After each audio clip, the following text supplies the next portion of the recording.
Le plus petit véhicule que nous exposons à Intermat est un Daily électrique, ici en version 5 tonnes 2, équipé d'une nacelle France Élévateur. Cette nacelle a des capacités importantes grâce au tonnage du véhicule. Elle monte jusqu'à 7,30 m avec 2 personnes à son bord et encore une réserve de charge utile de près de 400 kg. Le véhicule a une autonomie de 100 km et permet donc toutes ces opérations de travaux sur les lignes aériennes sans aucune nuisance, puisqu'il est zéro émission et zéro bruit.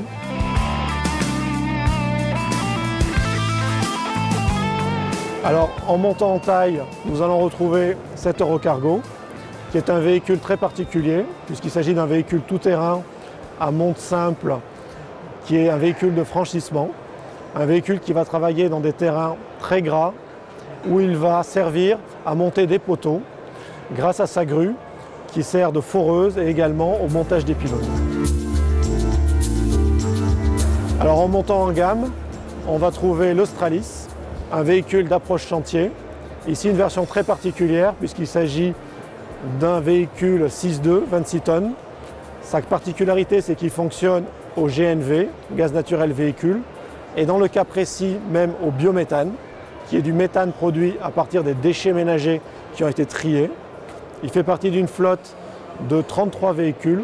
C'est le premier porteur-remorqueur GNV vendu en France par Iveco France. Il a le tout nouveau moteur Cursor 8 de 300 chevaux.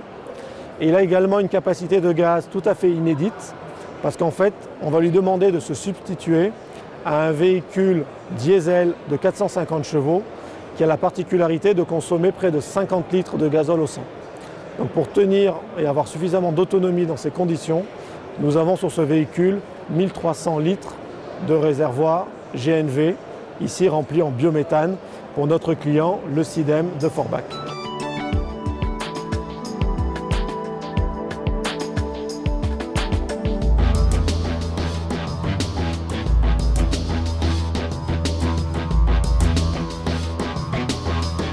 À Intermat 2012, nous avons la chance d'avoir sur notre stand le Tracker Evolution 2 de Mickey Biasion, qui a terminé 6e au Paris-Dakar, avec un tir groupé fantastique et historique des camions Iveco, puisque nous avons placé 3 camions dans les 6 premiers, dont la place de leader avec Gérard de Rooij.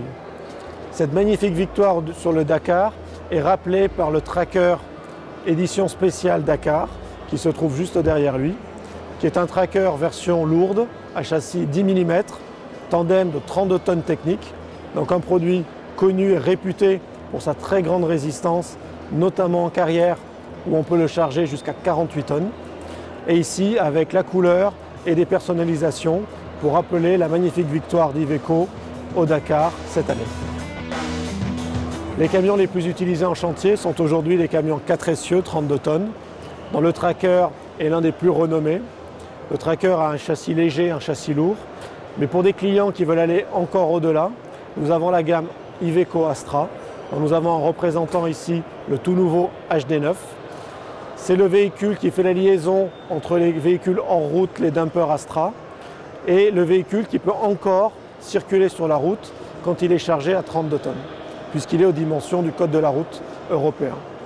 Sa spécificité, c'est un acier spécial et un châssis renforcé, ce qui lui procure une capacité technique de 50 tonnes, des moteurs plus puissants que le Tracker puisqu'on arrive à avoir le 560 chevaux en Cursor 13, des versions 8.6 qui n'existent pas en Tracker et également la boîte Allison 4700 qui offre beaucoup de confort, de sécurité en utilisation difficile grâce à son convertisseur de couple.